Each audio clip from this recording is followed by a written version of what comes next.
इस कहानी की शुरुआत में हमें एक जंगल को दिखाया जाता है जहाँ पर सभी जानवर खुशी खुशी रह रहे होते हैं। तभी वहाँ एक बंदर नोटिस करता है कि वो बोल सकता है, लेकिन उसे विश्वास नहीं हो रहा था कि वो बोल सकता है। वो बहुत खुश हो जाता है और अपने दोस्त हाथी के पास जाता है तो हाथी भी उससे बातें करने लग जाती है। इसका मतलब ये होता है कि वो बोलने लग गए थे, लेकिन उनको कुछ समझ नहीं आता कि वो कैसे बोलने लग गए। तभी हाथी को किसी की आवाज सुनाई देती है और वो दोनों उस आवाज का पीछा करते करते एक झाड़ी के पास पहुंचते हैं। तो उस झाड़ी में से रोने की आवाज आ रही होती है कि तभी उस झाड़ी में से एक ब्लू कलर का एलियन बाहर आता है जिसका नाम फिनिप होता है। जिसे देखकर वो दोनों डरकर दूर चले जाते हैं, लेकिन फिर वो उसके पास आते हैं और उससे पूछते हैं कि तुम क्यों रो रहे थे। तो फिनिप उन्हें बताता है कि वो दूर अंतरिक्ष से आया है और उसे वापस अपने घर जाना है। फिर फिनिप उन्हें अपना स्पीच बोर्ड दिखाता है और कहता है कि तुम इसी की वजह से बोल पा रहे हो, क्योंकि इसके आसपास रहने वाले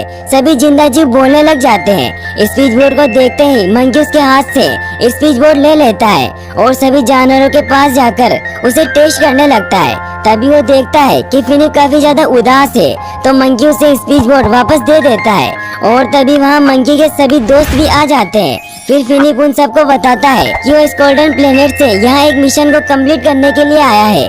मंकी मिशन के बारे में सुनते ही काफी खुश हो जाता है और वो फिनिप से मिशन के बारे में पूछता है। तो फिनिप कहता है कि अगर तुम ना ही पूछो तो ये अच्छा है। फिर मंकी उसे कहता है कि अगर तुम हमें तुम्हारे मिशन के बारे में बताओगे तो शायद हम तुम्हारी मदद कर सकते हैं। तो फिनिप कहता है कि मुझे मदद नहीं चाहिए, क्योंकि मैं स्कोल्डियन हूँ और स्कोल्डियन कभी भी मदद नहीं लेते और ये मिशन मुझे अकेले ही पूरा करना है, इसीलिए तुम सब मुझे अकेला छोड़ दो। लेकिन वो उसकी बात नहीं मानते और उसका पीछा करने लगते हैं। इसी वजह से उसे अपने मिशन के बारे में उन्हें बताना पड़ता है कि उसे इस गोल्डन प्लेनेट के लोगों ने अर्थ पर कब्जा करके तुम्हें अपना गुलाम बनाने के लिए भेजा है।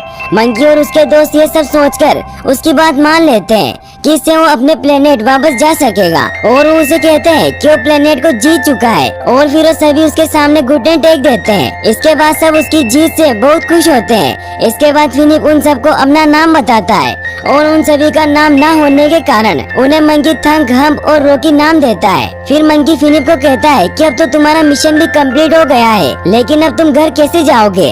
तो फिनिप उन्हें बताता है कि मैं यहाँ एक स्पेसशिप से आया था, लेकिन उसका एक्सीडेंट हो गया है, इसी वजह से अब मैं घर नहीं जा सकता।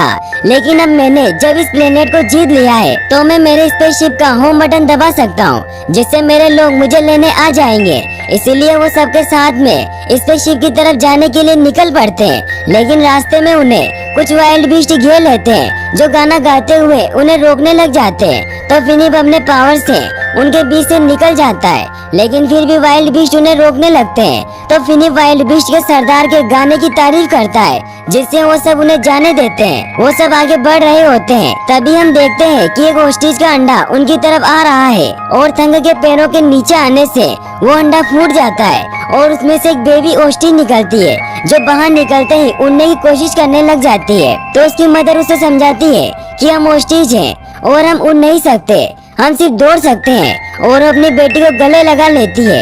ये देखकर फिनिप की बॉडी अचानक से ग्लो करने लग जाती है और फिनिप उन्हें जल्दी से स्पेसशिप की तरफ चलने को कहता है। फिर हमें हम्प को दिखाया जाता है, जो घास में फंसने की वजह से पीछे रह जाता है और अब वो बोल नहीं पाता, क्योंकि वो फिनिप से दूर हो गया था। उसे उसके दोस्त कहीं नजर नहीं आते, तो वो एक टीले पर चढ़कर देखता है तो उसे एक रोशनी दिखाई देती है और वो उसकी तरफ बढ़ने लगता है। वहीं दूसरी तरफ फिनिप उनसे पूछता है कि वो ओस्ट्रिच अपने बच्चे को दबा क्यों रही थी। तो मंकी उसे बताता है कि वो उसे जप्पी दे रही थी, मतलब कि वो उसे बता रही थी कि उसे बहुत प्यार करती है और जप्पी दोस्ती की निशानी भी होती है, जिससे दिल खुश हो जाता है।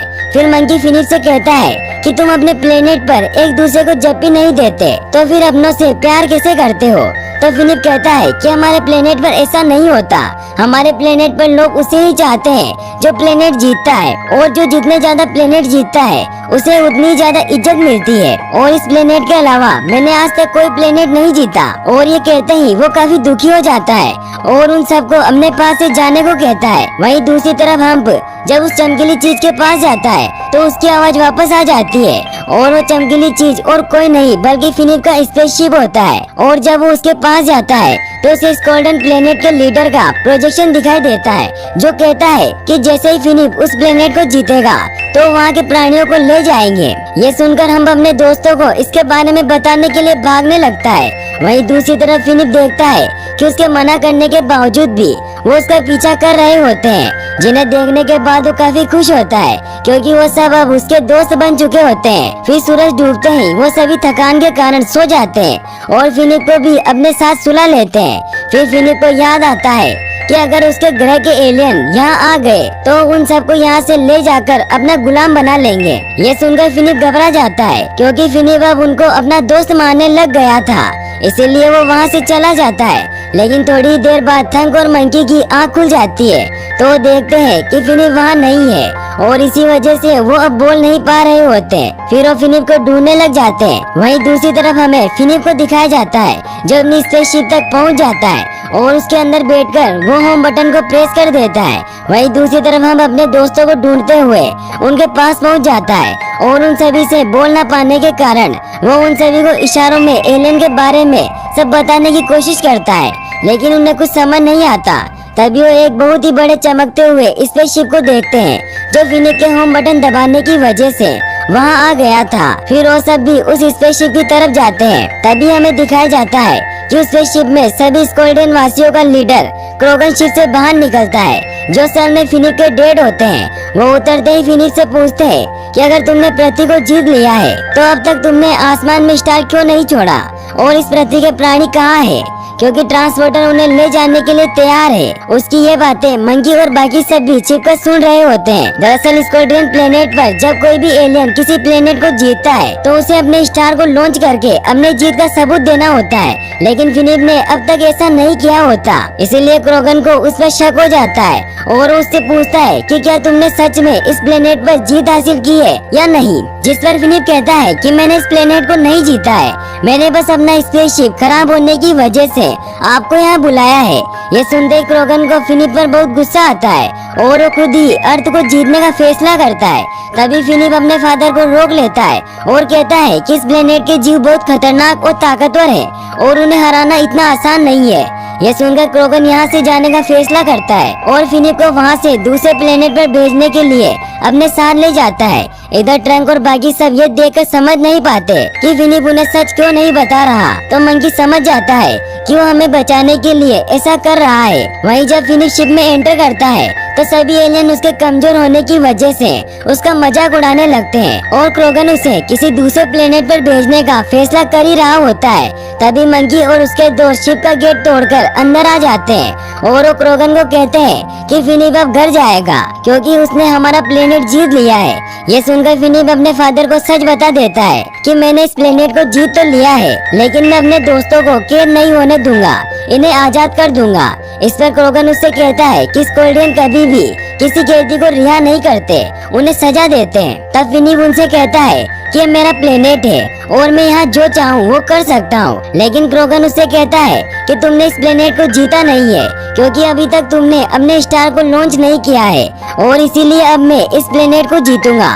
और फिर उन सभी को घुटने टेकने को कहता है, लेकिन तभी ट्रंक उसकी डिवाइस को उससे छीन लेती है, जिससे पूरे शिप के एलियन गन से डरकर भागने लगते हैं। लेकिन तभी ट्रंक उस गन को नीचे की तरफ फायर कर देती है, जिससे शिप टूट जाती है और ट्रंक शिप से बाहर आ जाती है, लेकिन वो अपने सूंड की हेल्प से सेफली लैंड हो जाती है और इन सब में फिनिप का स्टार भी नीचे गिर जाता है। इधर कुछ स्कोल्डियन फिनिप को पकड़ लेते हैं, जिसे बचाने के लिए वो उन सब से लड़ने लग जाते हैं और फिनिप अपने सितारे को ढूंढने लग जाता है जो नीचे गिर चुका था। लेकिन तभी क्रोगन अपने स्टार को लॉन्च करने लग जाता है तो मंकी उससे स्टार छीन लेता है और उस शिप से बाहर आ जाता है। क्रोगन अपने स्टार को वापस लेने के लिए उसका पीछा करने लगता है और इसी दौरान मंकी ट्रंक को फिनिप के स्टार को कैसे भी करके उस तक पहुंचाने का बोलता है। यह सुनकर बेबी होस्टिज अपनी माँ से रिक्वेस्ट करने लग जाती है कि वो आसमान में जाकर स्टार को फिनिप तक पहुंचा सकती है उसकी जिद देखकर उसकी मोम मान जाती है और ट्रंक अपनी सूट से उसे आसमान में पहुंचा देता है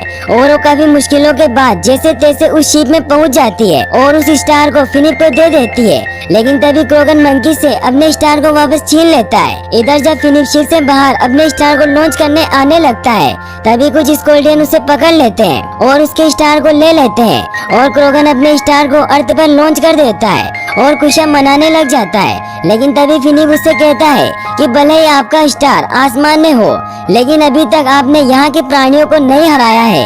तो क्रोगन कहता है कि इन कमजोरों को हराना मेरे बाएं हाथ का खेल है। तो फिनिप उनसे कहता है कि सोचना आपकी गलत फहमी है क्योंकि इनके पास एक खुफिया हथियार है जो बहुत ही ताकतवर है और इतना ताकतवर हथियार मैंने आज तक नहीं देखा। इतना कहकर वो अपने डेट से गले लग जाता है और उनसे प्यार करने लग जाता है जिससे क्रोगन इमोशनल होकर रोने लग जाता है जिसकी वजह से उनका रंग भी बदल जाता है। जिसके बाद वो भी फिनिप को गले लगा लेता है और अब वो बहुत खुश होता है। फिर वो सभी स्कोल्डियन को गले लगाने के लिए उनके पीछे दौड़ने लगता है और आखिर में सभी स्कोल्डियन को भी अच्छा बना देता है और क्रोगन फिनिप को खुशी खुशी पृथ्वी पर स्टार लॉन्च करने को कहता है। लेकिन फिनिप उनसे कहता है कि ये प्लेनेट मेरा नहीं है, हर प्लेनेट वहाँ के रहने वालों का होता है। लेकिन फिर फिनिप के दोस्त उसे कहते हैं कि हमें वो रोशनी देखनी है और इसके बाद वो अपने स्टार को लॉन्च कर देता है जिसके कारण आसमान में उन सभी की तस्वीर बन जाती है और फिनिप उन सभी को गले लगा लेता है। फिर फिनिप अपने सभी दोस्तों को गिफ्ट देता है और सभी स्कोल्डियन वहाँ से खुशी खुशी चले जाते हैं और यहीं पर मूवी एंड हो जाती है।